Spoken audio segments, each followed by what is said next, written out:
ആകും. ശരിക്ക് സുവിശേഷം കേട്ടാൽ സ്നാനം നടക്കും. ശരിക്ക് സുവിശേഷം കേട്ടാൽ അഭിഷേകം പ്രാപിക്കും. ദൈവത്തിന് മഹത്വം. സഭയിൽ വരുന്ന എല്ലാവരും ആത്മസ്നാനത്തിൽ നിറഞ്ഞു വേണം ദൈവത്തെ ആരാധിക്കാൻ. ഇത് അപ്പോസ്തലിക ഉപദേശമാണ്. എല്ലാം വ്യാഖ്യാനിക്കുന്നില്ല. ശരിക്ക് സുവിശേഷം കേട്ടാൽ ഇതിനകത്ത് വേർപാടിന്റെ ഉപദേശമുണ്ട്. വേർപാട് ഉപദേശം. മോളെ ഒരു വാക്യം വായിച്ചേ. അപ്പോസ്തല പ്രവൃത്തി 2-ാം അധ്യായത്തിന്റെ 40-ാമത്തെ വാക്യം വായിച്ചേ. മറ്റു പല വാക്കുകളാലും അവൻ സാക്ഷ്യം പറഞ്ഞ് അവരെ പ്രബോധിപ്പിച്ചു. അപ്പൊ പത്രോസ് 11 പേരോട് കൂടെ എഴുന്നേറ്റ് നിന്ന് യേശുക്രിസ്തുവിനെ പ്രസംഗിച്ചു. ആ കൂടെ മറ്റ് പല വാക്കുകളും പറഞ്ഞ്, എന്ന് പറഞ്ഞാൽ ഉപദേശ വിഷയങ്ങൾ പറഞ്ഞ് ജനത്തെ പ്രബോധിപ്പിച്ചു. അടുത്തത്, ഈ വക്രതയുള്ള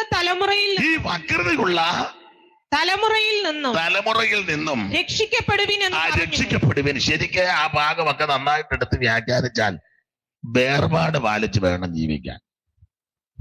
ലോകക്കാരെ പോലെ, ലോക മക്കളെ പോലെ അല്ല ദൈവമക്കൾ ജീവിക്കേണ്ടത്. കർക്കശമായി വേർപാട് പാലിക്കണം. മറ്റുള്ളവർ കാണിക്കുന്നതും പറയുന്നതും പ്രവർത്തിക്കുന്നത് അതുപോലെ ചെയ്യാനും പ്രവർത്തിക്കാനും കാണിക്കാനും കാട്ടാനും ഒന്നും നമുക്ക് പ്രമാണമില്ല. നാം വേർപെട്ട ദൈവമക്കളാണ്. നമുക്കൊരു പ്രമാണമുണ്ട്.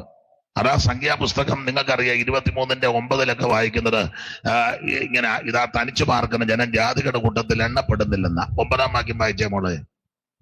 ശിലാഗ്രഹങ്ങളിൽ നിന്ന് ഞാൻ അവനെ കാണുന്നു, ഗിരികളിൽ നിന്ന് ഞാൻ അവനെ ദർശിക്കുന്നു. അടുത്തത്, ഇതാ തനിച്ചു പാർക്കുന്ന ഒരു ജനം ജാതികളുടെ കൂട്ടത്തിൽ എണ്ണപ്പെടുന്നില്ല. അപ്പോൾ ബിലയാം ഇങ്ങനെ നോക്കിയപ്പോൾ സെപ്പറേറ്റ് ജനമാ, തനിച്ചു പാർക്കുന്ന ജനം. ജാതികളുടെ കൂട്ടത്തിൽ നിങ്ങൾ ജാതികളുടെ വഴി പഠിക്കരുത്. അവരുടെ ആചാരങ്ങളും അനുഷ്ഠാനങ്ങളും പാടില്ല.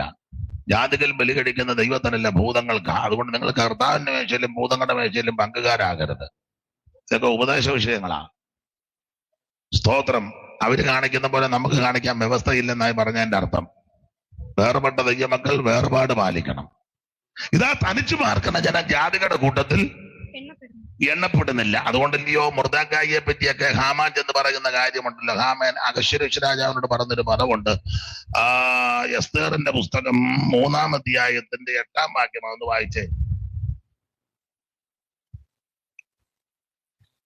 പിന്നെ ഹാമാൻ അഹശ്വേരോശ് രാജാവിനോട്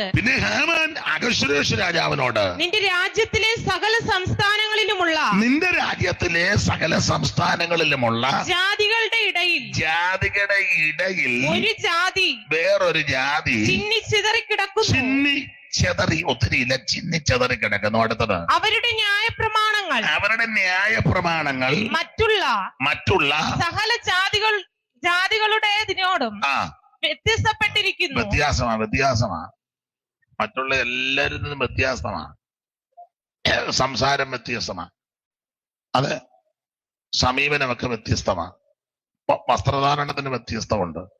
ആരാധന വ്യത്യസ്തമാണ്. മറ്റൊത്തിരി കാര്യമുണ്ട്. ഒരുക്കം എല്ലാം വ്യത്യസ്തമാണ്. ഒന്നുമില്ലായിരിക്കും. വ്യത്യസ്തമാണ് ഇത് നമ്മൾ പറയുന്നതേ ഉള്ളു. എന്തോ വ്യത്യസ്തം. ഇത് വേർപാട് ഉപദേശമാണ്. അപ്പൊ ശരിക്ക് സുവിശേഷം കേട്ടാൽ ഈ ഉപദേശം സ്ഥാപിക്കണം. സുവിശേഷം പറയുമ്പോ ഇതൂടെ പറയണം. രക്ഷ മാത്രം പറഞ്ഞു വിട്ടാ പോരാ. എല്ലാവരും കൈപൊക്കി വെച്ച് പോയി എങ്ങനെയും ആയിക്കോട്ടെ. അതല്ല, കൈപൊക്കുന്നവരെല്ലാം അങ്ങ് കാണണം. അങ്ങ് കാണണമെങ്കിൽ ശരിക്ക് ഉപദേശം പറയണം. നമ്മുടെ കർത്താവാകുന്ന യേശുക്രിസ്തുവിന്റെ പഥ്യവചനവും ഭക്തിക്കൊത്ത ഉപദേശം. ഇത് ഭക്തിക്കൊത്ത ഉപദേശവും പഥ്യവചനമാണ്. അത് എല്ലാവർക്കും ഇഷ്ടപ്പെടുകയല്ല കേട്ടോ. ഇഷ്ടപ്പെടുകയല്ല.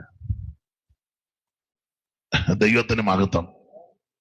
ഇഷ്ടപ്പെടുകയല്ല. കാരണം ഉപദേശം കർത്താവിന്റെ കാലത്ത് അങ്ങനെ ഉപദേശം പറഞ്ഞപ്പോൾ എല്ലാവരും പിരിഞ്ഞു പോയത്. അപ്പൊക്കെ മുറുകിയ യോഗത്തിനൊക്കെ ഭയങ്കര ആളായിരുന്നു. ഇഷ്ടം പോലെ. ബാക്കിയൊക്കെ വന്നത് തലയെ ചുമ്മിക്കൊണ്ടാ പോയത്. ഭയങ്കര ആള്, തെള്ളും. രോഗശാന്തി ഉള്ളപ്പോ പറയുകയും വേണ്ട, ഭയങ്കര തെള്ള. ഇതെല്ലാം കഴിഞ്ഞ് കർത്താവ് പയ്യെ ഉപദേശത്തിലോട്ട് കയറി. അവൻ ഉപദേശിച്ച് തുടങ്ങി. അന്നേരം ആളിന്റെ തെള്ളു നിന്നു. ഉപദേശം ലളിതമാ, പക്ഷെ ഭയങ്കര ആഴമാ. കർത്താവ് ഇങ്ങനെ പറഞ്ഞ് ഇവിടെ അടിക്കുകയാന്നേ ഇവിടവും കൂടെ കാണിച്ചേക്കാൻ. അന്നേരം കുറച്ച് പേര് പോയി. കാരണം വന്നവര് തിരിച്ചടിക്കാനായിട്ടായി വന്നേ. അവര് വന്നത് ഗുരു ഒന്ന് പ്രാർത്ഥിച്ചു വിട്, ഞങ്ങൾ 2 പൊട്ടിച്ചേച്ച് വരാം. അതിനായി ഇവര് വന്നത്. ചെല്ലു പറയത്തില്ലേ, പക്ഷെ ഞങ്ങള് കോടതിയിലോട്ട് പോവാം, പ്രാർത്ഥിച്ചു പോകാന്ന് ഓർത്ത് പോലീസ് സ്റ്റേഷനിലോട്ട് പോകണം. ഭാഷ പ്രാർത്ഥിച്ചോണ്ട് ചില ഭാഷമാര് കർത്താവ് നിന്റെ ദാസന്മാര് പോലീസ് സ്റ്റേഷനിലോട്ട് പോകുന്നു, ദൈവം ഇടപെടണം. പോലീസ് സ്റ്റേഷനിലെല്ലാം ദൂതന്മാരെ ഇറക്കണം. എസ്ഐയുടെ ഉള്ളത്തോട് ദൈവം. അങ്ങനാണോ? അങ്ങനല്ലേ പ്രാർത്ഥന? അപ്പൊ ആൾക്കാർ ഇഷ്ടം പോലെ വന്നപ്പം കുറെ പേര് തിരിച്ച് തല്ലണം. അപ്പൊ യേശുവിനെ കൊണ്ട് പ്രാർത്ഥിപ്പിച്ചു പോയി തല്ലാന്നുള്ള ചിന്തയല്ല വന്നെ. അപ്പൊ യേശുവിന്റെ ഉപദേശം ഇതാ, പിന്നെ ഇവിടെ അടിക്കുകയാന്ന് ഇവിടവും കൂടെ കാണിച്ചേക്കാൻ. അപ്പൊ ആ ഗ്രൂപ്പുകാരെല്ലാം പോയി. അവർ പറഞ്ഞ നടപടി ഇല്ലെന്ന് പറഞ്ഞു പുള്ളിയുടെ കൂടെ നിന്ന.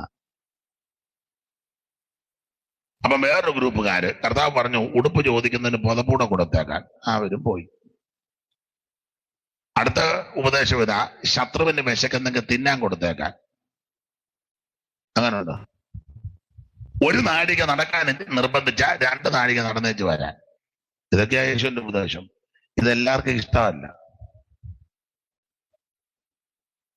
നിന്റെ സഹോദരൻ എന്തെങ്കിലും ഉണ്ടെന്ന് ബോധ്യം വന്നാൽ അവനല്ല, നീ അങ്ങോട്ട് ചെന്ന് നിരപ്പാകണം. ഇതൊക്കെയാ ഉപദേശം. 70 വട്ടം ക്ഷമിക്കണം. ഇതൊക്കെയാ ഉപദേശം. സ്തോത്രം, സ്തോത്രം. ഇങ്ങനെ ഉപദേശത്തിലോട്ട് കയറിയപ്പോൾ എല്ലാവരും പിരിഞ്ഞു പോയി. ഒടുവിൽ 12 പേര് ശേഷിച്ചു. കർത്താവ് ചോദിച്ചു, എന്ത് ചെയ്യാൻ നേരത്തെ പോലെ ആളൊന്നും യോഗത്തിന് ഇങ്ങനൊന്നും പ്രസംഗിച്ച ആള് വരികയല്ലെന്ന് പറഞ്ഞു. ഞങ്ങൾ പറയുന്നില്ലെന്നേ ഉള്ളൂ, ഇങ്ങനൊന്നും പ്രസംഗിച്ച ആള് വരത്തില്ല. ആള് വരണമെങ്കിൽ അതിനൊക്കെ ചില ട്രിക്കുകൾ ഉണ്ടെന്ന് പറഞ്ഞു. അതിനാ ട്രിക്ക്? അതുകൊണ്ട് അതിന് ഇടക്കിടയ്ക്ക് പറഞ്ഞ ചില വിടുതലുകൾ കാണുന്നു. അത് ഈ വിറപ്പിച്ചൊക്കെ പറയണം. ഇന്ന് രാത്രി അത് വൈബ്രേഷനില്ല.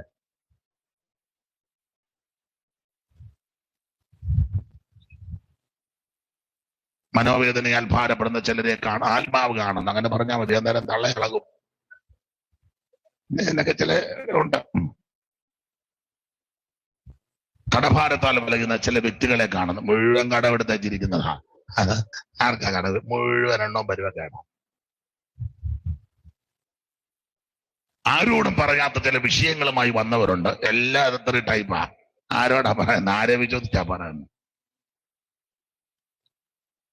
ഇതൊക്കെയാണെങ്കിൽ ആള് കൂടും. ഇങ്ങനെ ഉപദേശം പറഞ്ഞാലൊന്നും ആള് കൂടുകയല്ല. അപ്പൊ കർത്താവ് പറഞ്ഞ, എന്നാ ഞാൻ അടുത്ത ആഴ്ച മുതൽ ഒന്ന് ശ്രദ്ധിക്കുക എന്നല്ല പറഞ്ഞേ. കർത്താവിന് നിങ്ങൾക്കും പോകാൻ മേലെ, എന്നാ ഞാൻ അടുത്ത ആഴ്ച ഇച്ചിരി ശ്രദ്ധിക്കാന്നല്ല പറഞ്ഞേ. പ്രസംഗത്തിന്റെ ടോണ് മാറ്റാം, സബ്ജക്റ്റ് മാറ്റാന്നൊന്നും അല്ല യേശു പറഞ്ഞേ. യേശുവിന് അങ്ങനത്തെ പേടിയൊന്നുമില്ല. യേശു ഉടനെ അവർ പറഞ്ഞ് നിങ്ങൾക്കും പോകാൻ മേലെ എന്ന് പറഞ്ഞാൽ പ്രസംഗത്തിന്റെ ശൈലി മാറ്റത്തില്ല.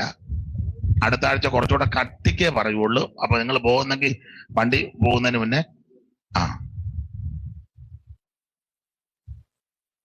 നിങ്ങൾക്കും പോകാന്ന് പറഞ്ഞു. അയ്യോ എന്റെ വീട്ടിലെ നിങ്ങളോട് എന്നെ ഇട്ടേച്ച് പോകരുത്, അവന്മാരോ പോയി എന്നൊന്നും അല്ലേ യേശു പറഞ്ഞേ.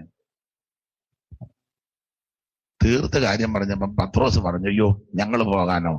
നിത്യജീവന്റെ മൊഴി നിന്റെ പക്കലാണ്, നിന്നെ വിട്ടു പോകാൻ ഞങ്ങളോട് പറയും എന്ന് പറഞ്ഞ് ഞങ്ങള് അപ്പം തിന്നാൻ വന്നതോ രോഗശാന്തിക്ക് വേണ്ടി മാത്രം വന്നതോ വീടും വണ്ടിയും മത്തും കാറും ലോറിയും ജോലി അത് കിട്ടുമെന്ന് പ്രതീക്ഷിച്ചു, അതൊക്കെ കിട്ടുന്നേ കിട്ടട്ടെ, അതല്ല ഞങ്ങളുടെ മെയിൻ വിഷയം. ഞങ്ങളുടെ മെയിൻ വിഷയം നിത്യജീവന്റെ മൊഴിയാണ്. അത് നിന്റെ പക്കലാ. ഇത് കർക്കശമായ വേർപാട് ഉപദേശമാണ്. അപ്പൊ ശരിക്കും സുവിശേഷം കേട്ടാൽ മാനസാന്തരം നടക്കണം, സ്നാനം നടക്കണം, അഭിഷേകം പ്രാപിക്കണം. വേർപാട് ഉപദേശം ഈ ഒരു പദമേ ഉള്ളു വേർപാടെന്ന്. വേർപാടിനകത്തെല്ലാം ഉണ്ട്. മനസ്സിലായോ? നല്ലൊരു സഹോദരൻ ചോദിച്ചു, സിനിമ കാണരുതെന്ന് ബൈബിളിൽ എവിടെ എഴുതിയേക്കുന്നത്? അങ്ങനെ ഞാൻ കണ്ടിട്ടില്ല. സിനിമ കാണരുത് ഞാൻ വായിച്ചിട്ടൊന്നും കണ്ടില്ല. അച്ഛാ കണ്ടിട്ടുണ്ടോ? ഞാൻ കണ്ടിട്ടില്ല. പുക വലിക്കരുതെന്ന് ബൈബിളിൽ എഴുതിയിട്ടുണ്ടോ? ഇല്ല. പിന്നെ എന്നാ വലിക്കാത്ത? മൂക്കിന് കളയില്ലാഞ്ഞിട്ടാണോ? അതോ സാധനം കിട്ടാഞ്ഞിട്ടാണോ?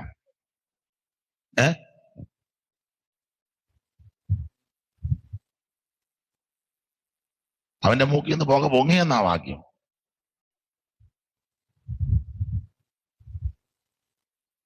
വേദപുസ്തകത്തിലെ പ്രധാന ഒരു ഉപദേശമാ വേർപാട്. വേർപാടെന്ന ഉപദേശത്തിനകത്ത് ഈ പറഞ്ഞ കേസെല്ലാം വരും. ഒരു ചെറിയ ഉദാഹരണം തരാം. ഉദാഹരണമാ. കർത്താവും മിക്കതും ഉപമ കൂട്ടിയല്ലേ പറഞ്ഞ ഉദാഹരണം. ഇപ്പൊ ഉദാഹരണം പോൾ പാസ് അല്ലേ? ഇപ്പൊ ഞാനും ബഹുമാനപ്പെട്ട പോൾ പാസ്റ്ററും കൂടെ ഒരു വിവാഹ ശുശ്രൂഷയ്ക്ക് പോകുക എന്ന് വിചാരിക്കുക. ഞങ്ങളുടെ അവിടെ തിരുവിതാംകൂറില്, സെൻട്രൽ ട്രാവൻകൂറില്. ഇവിടുത്തെ രീതി എനിക്ക് അറിയത്തില്ല. ഞങ്ങൾ അവിടെ ചെന്ന് ആ വിവാഹ ശുശ്രൂഷയെ സംബന്ധിച്ച് ഭയങ്കര ആളുമായിരുന്നു, തെള്ളുമായിരുന്നു. ഞങ്ങൾ രണ്ടുപേരും ഭക്ഷണം കഴിച്ചു, പിന്നെ കണ്ടില്ല. അപ്പൊ ഞാൻ 2 ദിവസം കഴിഞ്ഞപ്പം പോൾ പാസ്റ്ററോട് ചോദിച്ചല്ലേ, പോൾ പാസ്റ്ററിനോട് ചോദിച്ചു, പാസ്റ്റർ കല്യാണം കഴിഞ്ഞ് എപ്പോഴാ പോയത്? പറഞ്ഞ ഞാൻ പറയാ, ഞാന് ഊണ് കഴിഞ്ഞ ഉടനെ അങ്ങ് പോയി. അതിന്റെ അർത്ഥം കൈ കഴുകാതെ പോയെന്നാണോ? അല്ല, അതൊരു സാധാരണ പ്രയോഗമാണ്. ഊണ് കഴിഞ്ഞ ഉടനെ പോയി, അതിന്റെ അർത്ഥം പുള്ളി കൈ കഴുകാതാ പോയല്ലേ? അങ്ങനെ പുള്ളി ചോദിക്കുമെന്ന് എനിക്ക് തോന്നുന്നില്ല. ഞങ്ങളുടെയൊക്കെ അവിടെ ഹൈന്ദവ സഹോദരങ്ങളുടെ കല്യാണമാണെങ്കിൽ നല്ല ഈ വെജിറ്റബിൾ ആകും എല്ലാം. അതെല്ലാം നല്ല വൃത്തിയായിട്ട് ഓരോന്ന് വിളമ്പുന്ന രീതിയുണ്ട്, കഴിക്കുന്ന രീതിയുണ്ട്, അതിനൊക്കെ ക്രമമുണ്ട്.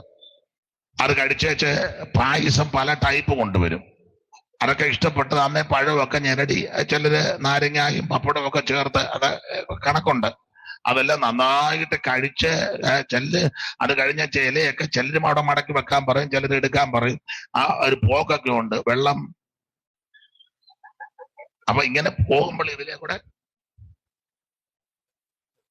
എന്ന് പറഞ്ഞാൽ വെള്ളമുള്ള സ്ഥലത്ത് ചെന്ന് കൈ കഴുകി വൃത്തിയാക്കി തൂവാല കൊണ്ട് തുടച്ച്, അല്ലെങ്കിൽ നാരങ്ങ ഉണ്ടെങ്കിൽ ഒന്ന് തൂത്ത്, അങ്ങനെ എന്നാതിൻ്റെ അർത്ഥം. പക്ഷെ പറയുമ്പം ഊണ് കഴിഞ്ഞ് പോയെന്നേ പറയുള്ളൂ. ക്രിസ്ത്യാനികളുടെ കല്യാണമാണെങ്കിൽ ഇറച്ചി മീനുമൊക്കെ വെട്ടല ഭാഗത്ത് വിളമ്പുന്നത്, നാക്കല ഭാഗത്ത് വിളമ്പുന്നതുണ്ട്. അതെല്ലാം ക്രമത്തിൽ വിളമ്പി കഴിച്ച് പഴയ ക്രിസ്ത്യാനികളുടെ, ഇപ്പൊ എല്ലാം ഐസ്ക്രീം ക്രിസ്ത്യാനികളാ.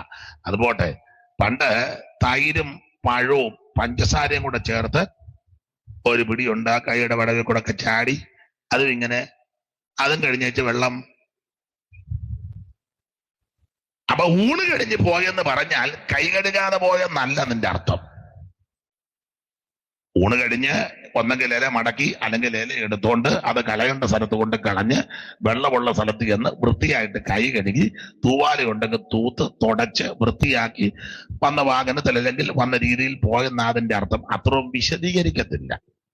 പറയുമ്പോൾ ഒറ്റ വാക്കി പറയും, ഊണ് കഴിഞ്ഞ് എന്ന് പറഞ്ഞതുപോലെ. വേദപുസ്തകത്തിലെ പ്രധാന ഉപദേശത്തിലൊന്നാ വേർപാട്. വേർപാട് എന്നൊരു പദമേ ഉള്ളു, പക്ഷെ ഇതിനകത്ത് ഇത് മുഴുവൻ അടങ്ങും. സകല ഉണ്ടാവേണ്ടി ഇതിനകത്ത് അടങ്ങി അത് ക്രമീകരിക്കണം. 28 കെട്ട്, മാമോദീസ, ആണ്ടിയാത്രം, അടിയന്തരം, 16 അടിയന്തരം, പിന്നെ ഉണ്ടല്ലോ ബർത്ത്ഡേ, വെഡിങ് ആനിവേഴ്സറി, പിന്നെ സപ്തതി, ഷഷ്ടി, നവമി, ഇങ്ങനെയുള്ള ഒത്തിരി ഉണ്ട്. പുതിയ വീട് വെക്കുമ്പോൾ പാല് കാച്ചുക, വലത്തുകാല് വെച്ച് കയറുക, അമ്മന് സഹോദരം പല്ലി ചലയ്ക്കുന്നതിനെ പറ്റിയുള്ള വിശ്വാസം, കടുക് താഴെ വിടരുത്, വഴക്കുണ്ടാക്കും, സന്ധ്യ കഴിഞ്ഞാൽ തുണി കല്ലേ തല്ലി അലക്കരുത്. മനസ്സിലായില്ലേ? കട്ടിലിരുന്ന കാലിങ്ങനെ ആട്ടരുത്. ഉണ്ടല്ലോ ഒത്തിരി.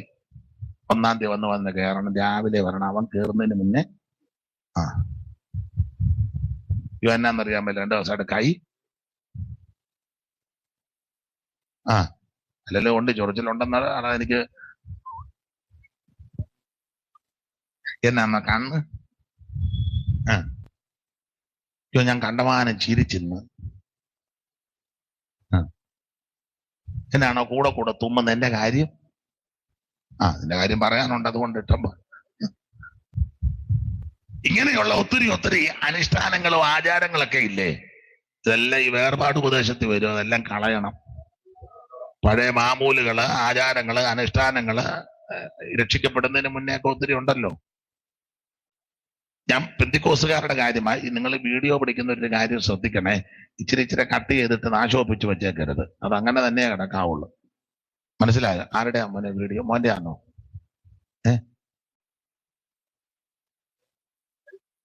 ആരാ അതിന്റെ ആള്? ഇങ്ങനെ കാണിക്കാതെ മോനാണോ അതിന്റെ ആള്? അവൻ മിണ്ടുന്നുമില്ല. മോനാണോ?